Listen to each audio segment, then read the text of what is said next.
am no stranger to cults. Having an online community for over a decade has taught me how easily one little joke can spiral out of control into a massive following. The consequences of that time I played Civ 5 and lazily renamed my religion to the Boat Mormons will never leave me, and very rarely does a day pass in our Discord without somebody trying to start some new religion around a thing that I said. We've all seen, on a national scale, what it looks like when confused, aimless people are gathered around one new philosophy that will fix all their problems, just as long as they don't question it or refuse to ever change their perspective, no matter how much further we sink into the prophetic dystopian fiction of previous decades. This pattern can take on many forms, from world-dominating religions to real estate franchises, multi-level marketing schemes, or traveling dance companies. But they all do the same thing: establish one absolute truth that cannot be defied, doubted, or subverted. I don't talk about it much, but I myself was once part of a very dangerous, very prominent cult. One that I trusted, that gave structure to things I already wanted to achieve. It filled my head with delusions of grandeur, promised me the ability to unearth all my locked potential, and ultimately took tens of thousands of dollars from me. I'm talking about film school, and the absolute lie of this f***ing circle. That's right, this is a hero's journey video. I hate this thing so much. I've been wanting to talk about it since I graduated college because it's the first so-called universal truth I ever deconstructed. In order of impact on my personal life, this sits right above realizing there's no God. If you're not a writer and you have no idea what this is, it's a step-by-step description of the quintessential way to tell stories. Every story ever made, apparently, follows this circle, and to write a good story, you just have to make sure to hit every single one of these steps, just like Star Wars did, which we all know is the best story ever told, even though it didn't actually hit every one of these steps, but don't tell anybody. When you're a freshman film student, or I guess a millionaire studio executive, it's really easy to get excited about this. You want to write stories that will make it big, and here's a PDF that tells you how. It's scientific, it's biological, it works for everyone, it never doesn't work. I was initially completely taken by it and started rewriting every single one of my ideas using this structure, but then I got stuck. I couldn't make what needed to happen in my stories fit into the sequence of events in this structure, so I had to either force my story into this shape or start disregarding the monomyth entirely, which was theoretically impossible. And the more you think about it, the more holes you'll find. How could every story be the same story? I mean, Hollywood these days, am I right? But also, no, I'm not right. What about all the other ones? The indie films, the foreign ones, the ones before Star Wars, TV shows, video games, books. You're telling me that the entire variety of narrative somehow follows the same template? Also, who decided Star Wars was the quintessential movie in the first place? Why were they still saying that to me in screenwriting classes 30 years after the movie had come out, like nothing else had happened since then? Are they still saying it now? Probably, and the answer is Disney. Most importantly, who the is Joseph Campbell? The Hero with 1,000 Faces was written by this upper-class white American scholar in 1949 when he decided to analyze all human storytelling across every culture, and I'm supposed to believe he just successfully pulled that off? It's all so easy to pull apart. You'd think the film industry would have long since moved past such a basic understanding of story structure, but very much to the contrary, it's still widely considered to be the secret formula for screenwriting. It's taught in schools, it's expected in pitch meetings, and when you search for it on YouTube, there are tons of videos going over all the steps, comparing it to all the movies that supposedly use it, and never quite telling you how to incorporate it into your own writing, because you actually just can't. Is that Jordan Peterson? So God is a call to adventure. A call to true adventure. To true adventure. True adventure. Yeah, and then that's a good observation, because that begs the question. What constitutes the most true adventure? There's no distinction between the true adventure of life and taking on the pathway of maximal responsibility and burden. Hey, it's a cult again.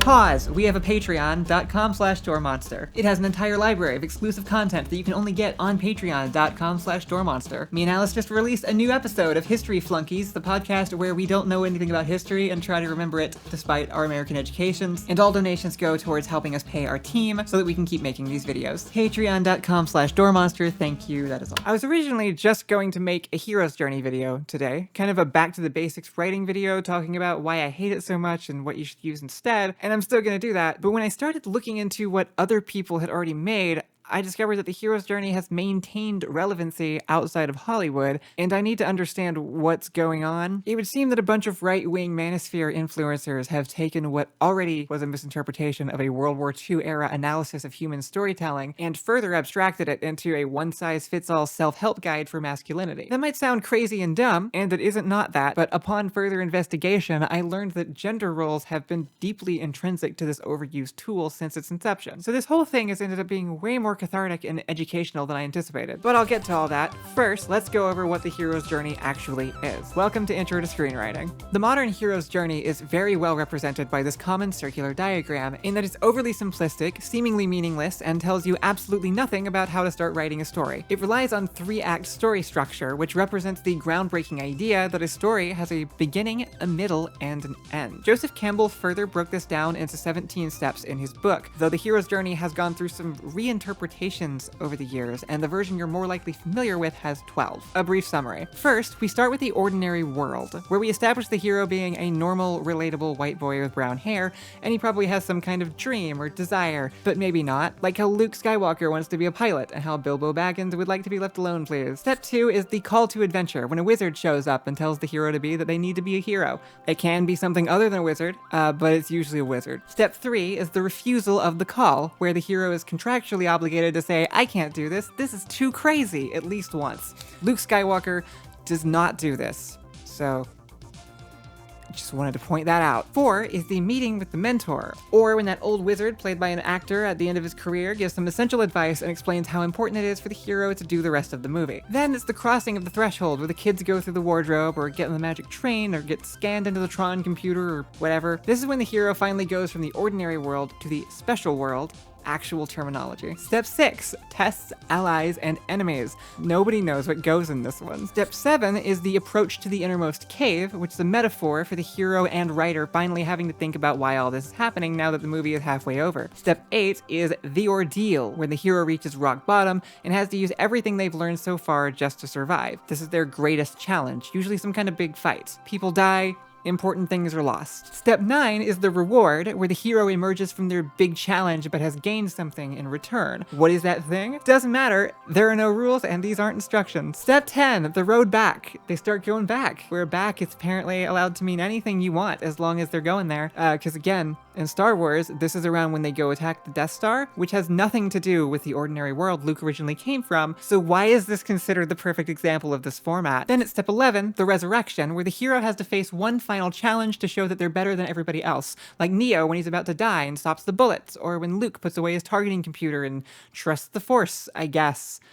Or in Lord of the Rings, maybe it's the big spider, assuming we're talking about Frodo, because he's only one of many characters, all experiencing their own story, which means everyone has their own hero's journey? I guess. What about Sauron? Is there a villain's journey on there somewhere? That's a different video. You Norda boy. Finally, step 12 is the return with the elixir, where the hero comes back to the ordinary world, transformed into a more magical white boy with brown hair, and now he's a master of both worlds and ready to do it all again for the sequel, where they tend to forget all of this and just find a reason to justify new merch. It's not that these steps can't be applied to existing movies. There's certainly a noticeable pattern of departure from the familiar, being worn down by the outside world, and a sort of death and rebirth where the main character has to find their inner strength and become a new person capable of solving these problems. It's super easy to sell this, because when you apply a loose analytical structure over a completed work of art, you can always kind of make it fit. And it makes you feel like stories make sense, and you could go do it yourself. But then you sit down to write your own adventure epic, and you realize none of this actually tells you what to write, or how, or why. What if your main character isn't the type who would refuse a call to adventure? What if there isn't a mentor to meet with? What if you need way more time to establish your story's stakes and world, and crossing the threshold can't happen until over halfway into the story? Defenders of the hero's journey will bend any example you throw at them into this circle shape just to maintain their point. But at some point, you've got to recognize how distorted it all becomes. Iron Man doesn't become Iron Man until well into the first film, but if that's crossing the threshold, what's happening in the first half of the movie? Surely being kidnapped by terrorists constitutes leaving the ordinary world. Or are we calling the cave the ordinary world so that we can say the mentor is the guy he meets, and then crossing the threshold is building the suit? What was the call to adventure? IEDs? Furthermore, why are we even limiting everything to 3 acts? Act 1 is the beginning, sure. Act 3 is the end, got it. But what happens in between? Especially in longer forms of media, Act 2 becomes most of a television show or the entire video game. There's a term for this, second act problems, that defines the very familiar struggle of not knowing how to structure the middle of your script. The hero is supposed to go through challenges and encounter tests, allies, and enemies. That narrows it down to fucking everything. Under 3-act structure, Act 2 is just a big empty space where you kill time until the boss fight. The problem is that the original hero's journey from Joseph Campbell's book was an analytical tool. It was meant to compare similarities across human myth and dig into psychological reasons behind that recurring pattern. It was never supposed to be used as a set of instructions. If you look at the original 17 steps from Hero with a Thousand Faces, Act 2 contains things like the meeting with the goddess, woman as the temptress, and atonement with the father, which still doesn't tell us what to do, but does kind of illuminate why this might have become so popular with incels. The truth is, there's no singular story structure or writing technique that works better than another. It depends on what kind of story you're telling and how it works for you. If it makes writing easier, that's all that matters. So why aren't multiple story structures taught in schools? Why do Hollywood studios think that the hero's journey is the one true format? Most importantly, whose fault is it? I need a man's name to condescendingly address my complaints to. I'd love to just blame it all on Neil, but I don't think he actually retains any information. He just gets really excited and agrees with everything somebody says until he's handed a trophy, and then he forgets. Let's take a look at our most likely suspects.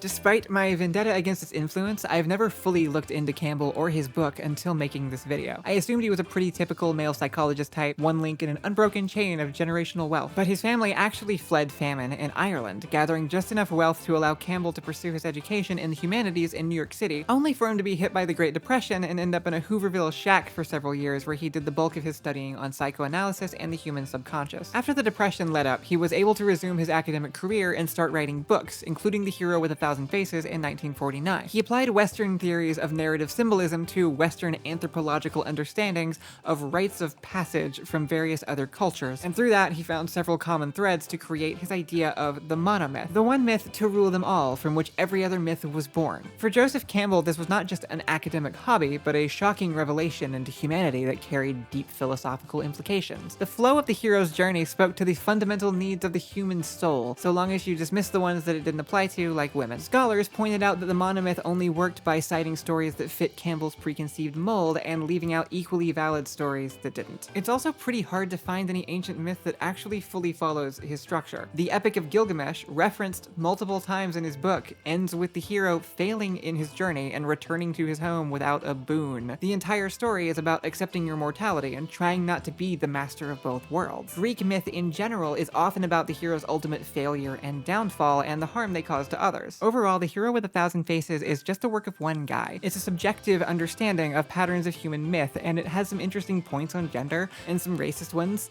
on non-American cultures, and it makes sense as one of the steps along our society's journey to understand human psychology. What it isn't, in any way, is a paint-by-numbers kit for how to write a story. But that's why we know about it, so we're clearly missing some steps. My guess is some other guy read it and decided he had become so enlightened by this new revelation that he sold it to Disney or something.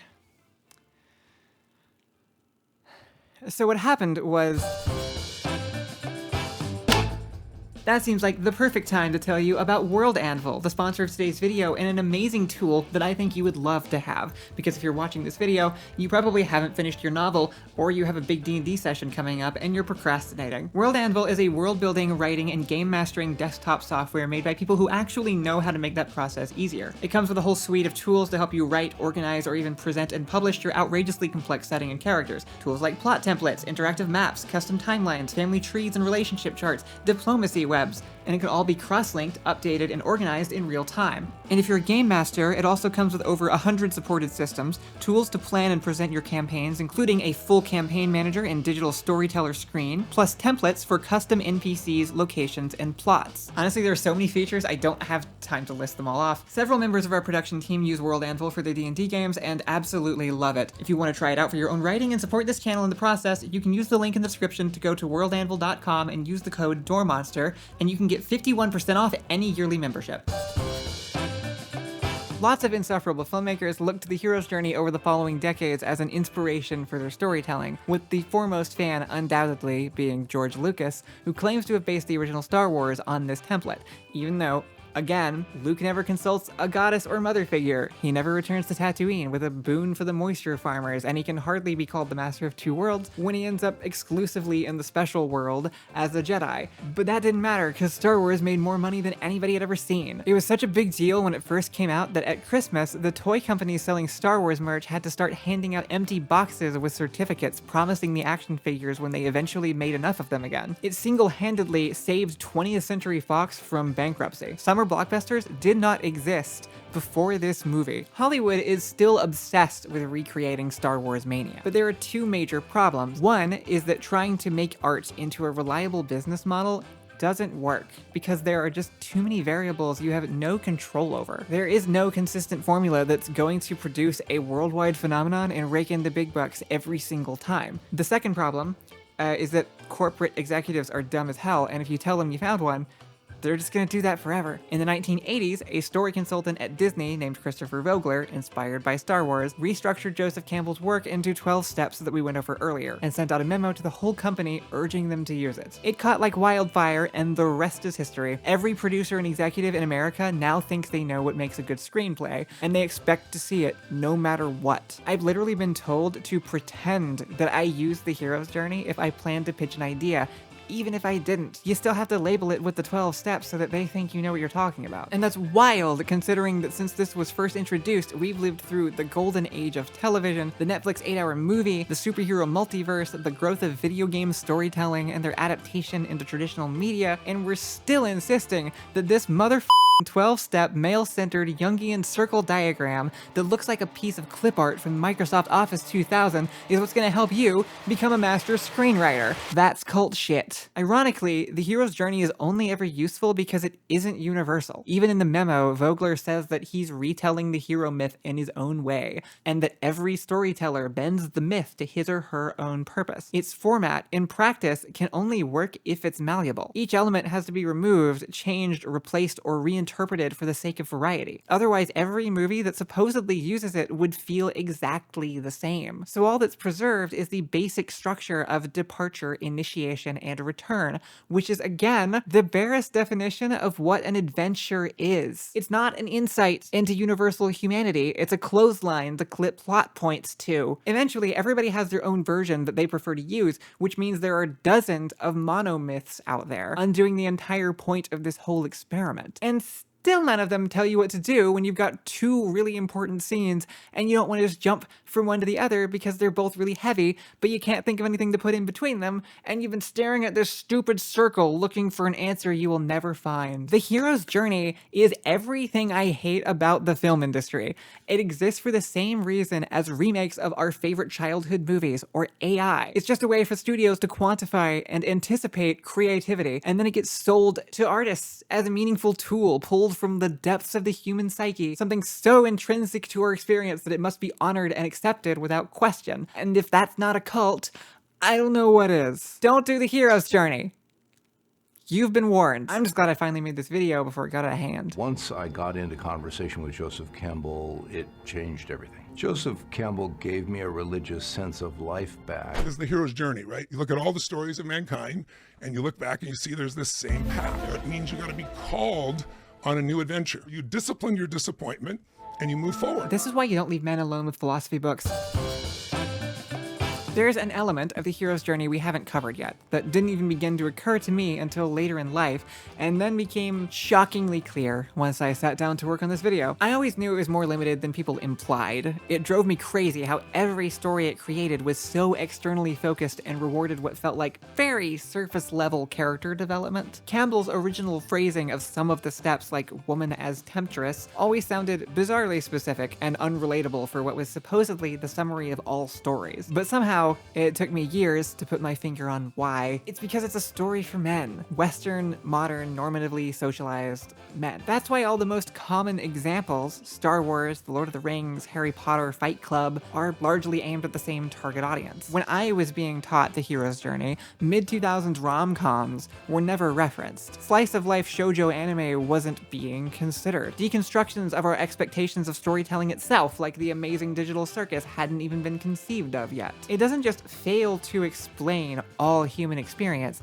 it is one very specific human experience. And that's not just my interpretation, it's the stated intention of the hero's journey by Joseph Campbell himself. The rites of passage being referenced were ones reportedly being undertaken by the men of the cultures he drew from. When asked about a version of the monomyth for women, Campbell said women don't need to make the journey, they are the place that everyone is trying to get to. And while it's accidentally kind of on point that a grown man has to go through an entire fantasy epic just to arrive at the same level of emotional maturity as a teenage girl, I don't think that's quite how he meant it. The supposed encapsulation of all human stories actually just centers around the very non-universal experience of being a young man who realizes something is not perfect about the life he was brought up in, and has to shake off all the comforts of his childhood to become an adult, capable of handling the larger world. It is built into the template that women are either obstacles he has to overcome or rewards for his bravery and enlightenment.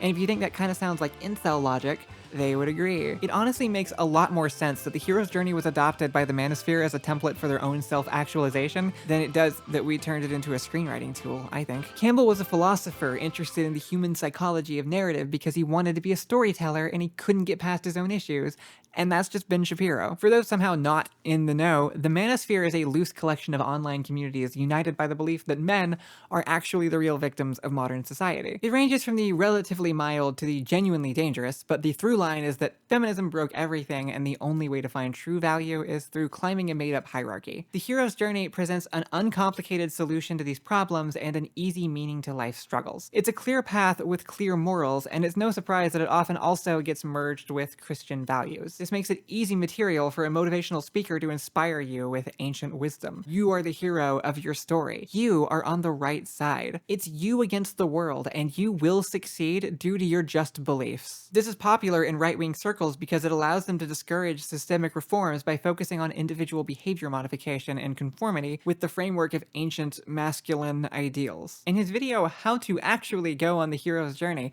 conservative grifter muppet Jordan Peterson claims that the journey is necessary specifically because in a utopian society where all our needs are met, people would rebel and break it for the sake of stimulus, which is hilarious because that's literally the argument the machines use in The Matrix, which, by the way, is both an incredibly popular example of the hero's journey being used well and the manosphere's favorite metaphor for their own enlightenment. And I can't think of a more perfect admission that they lack any media literacy whatsoever than choosing a trans woman's allegory for breaking free of social expectation and gaining power by embracing your true self, which also still doesn't follow all the steps of the hero's journey. While I was initially jump scared by these videos during my research, it turned out that this application of Campbell's book isn't new at all. Its use as a therapeutic tool to help men move past early trauma actually originated in between Campbell's original writing and this modern online resurgence as something called the Mythopoetic men's movement. Founded by Robert Bly in the 1970s, it largely took the form of holistic men's retreats, which included ancient rituals like drum circles and sweat lodges combined with myth and poetry readings. The idea was to provide a space for men to belatedly come of age through an acquaintance with a deep pool of stories, practices, and ideas that industrial life had pushed aside, and the Mythopoetic men's movement became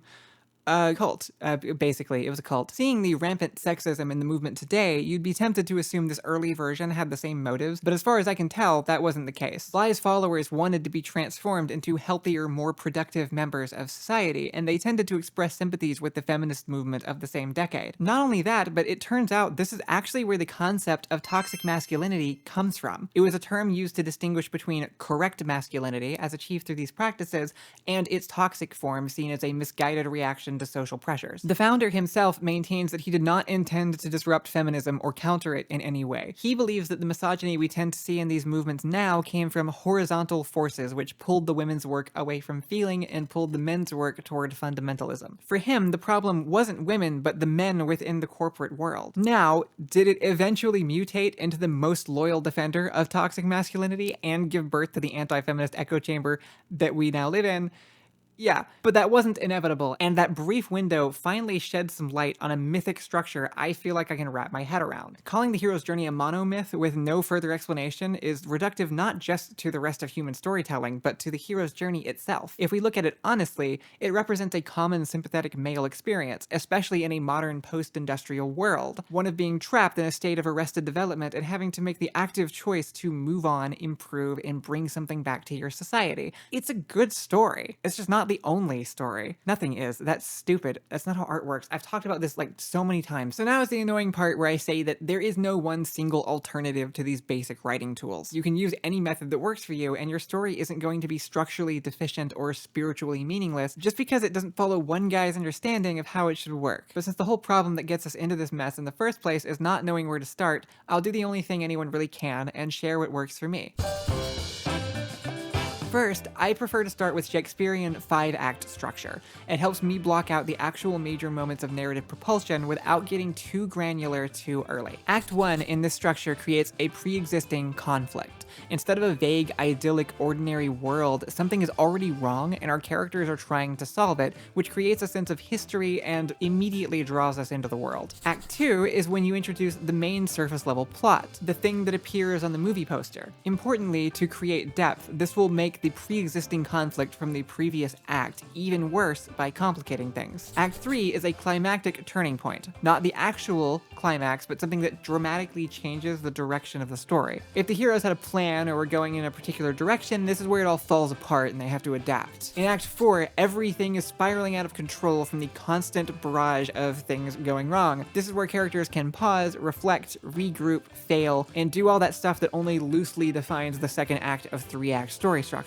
And finally, Act 5, the resolution, where all the themes of the story are wrapped up and driven home, whether or not it results in a happy ending. While this is intentionally vague, it has two major improvements over the hero's journey already. The first being that it's actually vague instead of pretending to be, and any kind of character or story could realistically fit within this outline. Second, it focuses on the narrative momentum of building conflict rather than a top-down analysis of what a story is shaped like. By starting with a 5-act story structure, you're already doing the writing in the first planning stages. Then when it gets down to the details, I try to let the story form itself chronologically using simple cause and effect and something called the snowflake method. The basic idea is that you start small and expand out by first writing a 1-sentence description of your story. Then turn that into a 1-paragraph description, and then into 3, then do the same thing, but from each character's individual perspective. This will involve some repetition, but will allow for connections and alternate perspectives and tiny details to start revealing themselves to you as you notice gaps that need filling.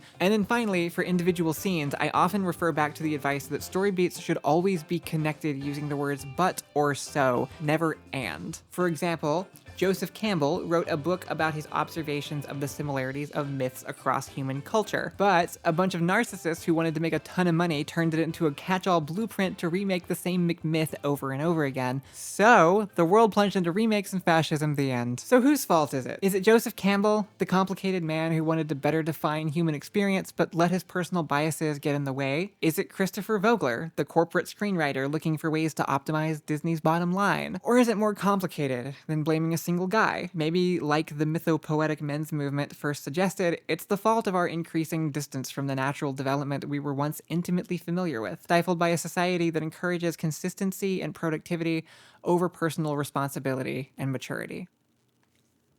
The answer is actually George Lucas.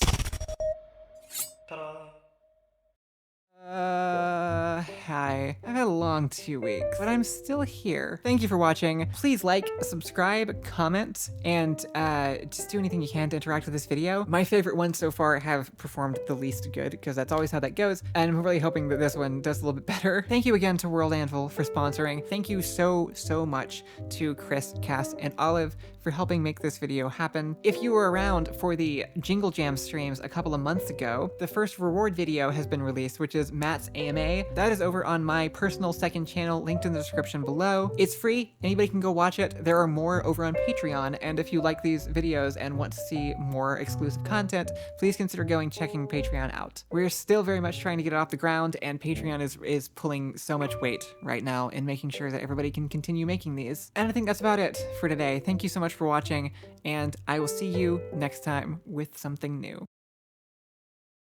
Step 7 is the approach to the innermost cave, which is a metaphor for the hero and... Could you see my brain, like, catch on the word there?